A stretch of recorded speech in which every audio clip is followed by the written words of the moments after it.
600块钱能买到什么样的手机呢？广东一小伙常年蹲守在亚洲科技之巅华强北，终于是捡了个大漏啊！600块。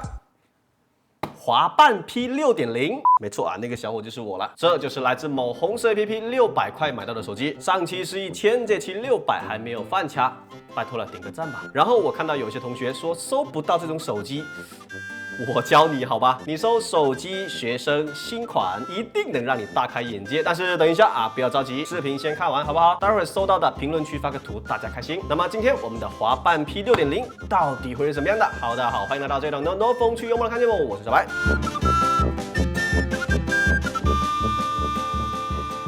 好的，按照惯例，我们先看一眼盒子，一个白色的包装盒，上面有炫彩烫金的文字啊，5G 全网通 Smartphone。我们打开。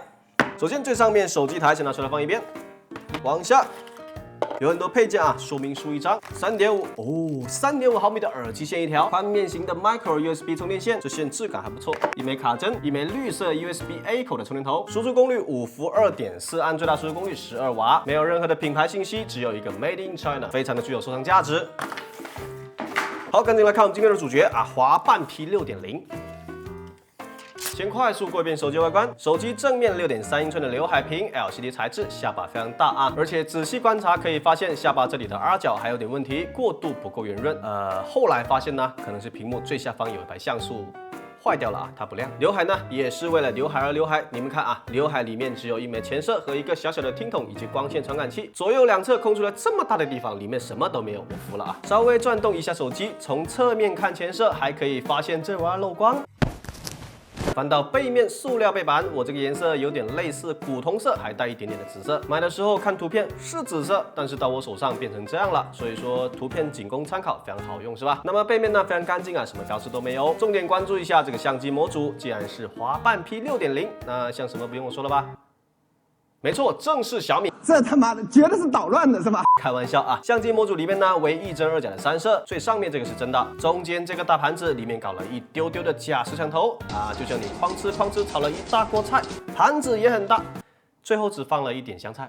机身的边框为塑料，左侧为音量大小键，右侧是 SIM 卡槽以及电源键。机身顶部，我不太愿意相信这个鬼东西有次麦克风，但这个小孔又不像别的东西。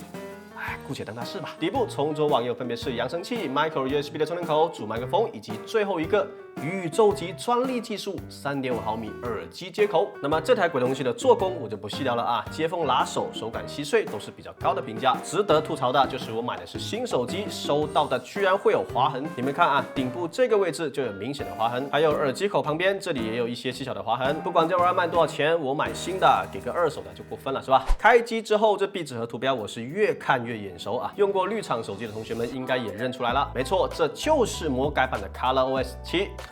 不过好像还是个海外版啊，看这里啊，404服务。那毕竟是大厂的东西，设计和动画流畅性都是很棒的。壁纸呢也是全部保留，好看的动态壁纸也有。最骚的是小窗模式也能正常使用。你们看啊，我甚至还能调整一下透明度，厉害厉害。那现在当你觉得这手机好像还有可取之处的时候，我要给你来一盆冷水了。进入设置，关于手机又到了最欢乐的环节，来看看卖家都写了什么硬件配置。处理器骁龙888处理器10核，内存组合16加512GB，屏幕分辨率2560×3840 4K。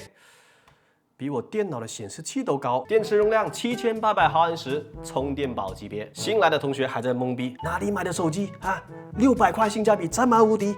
上链接啊！老观众微微一笑啊，早已看穿了一切是吧？好，我们打开白眼。首先分辨率不用怀疑，4K 一定是假的，它真实的分辨率为1080×2280。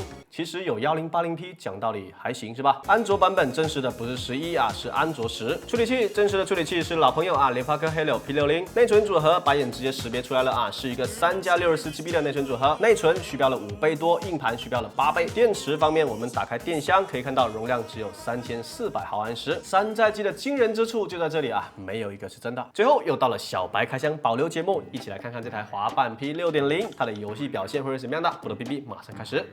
朋友们，没想到吧？这玩意儿可以开抗锯齿，还能开极致画质，非常的不讲道理。但是我刚刚试了一下，开了极致，只有20多帧，太卡了啊！所以我们开到高清吧。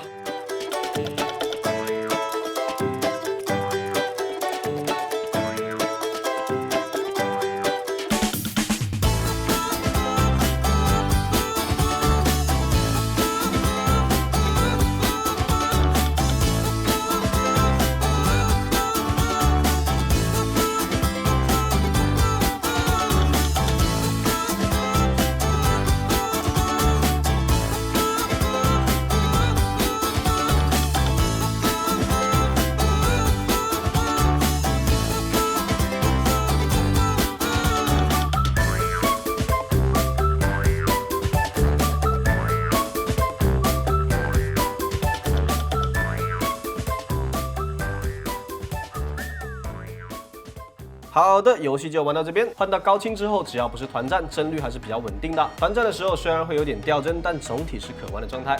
我觉得这跟电池设置里的这个高性能模式应该有一点关系。所以你们看，系统优化多么重要，好歹是绿厂，对吧？总结，滑瓣 P6.0 是一台典型的山寨机，虚标是正常的。那不一样的地方在于，这个鬼东西有点缝合，外观呢像 P60，系统却是 ColorOS， 非常的奇怪，是吧？唯一的解释是，这个鬼东西本来是卖给老外的，因为有404服务啊，这点很重要。然后不知道什么原因，它被魔改之后，在国内开卖啊，出口转内销。我们仍然未知华强北到底还有多少存货，某红色 APP 到底有没有打击山寨？那网购有风险，希望各位注意啦。好，那么今天的视频就到这边。如果你喜欢我的视频，不妨点个关注，也别忘了帮我点赞、收藏、转发什么的。我是9白，我们下视频不见不散，拜拜。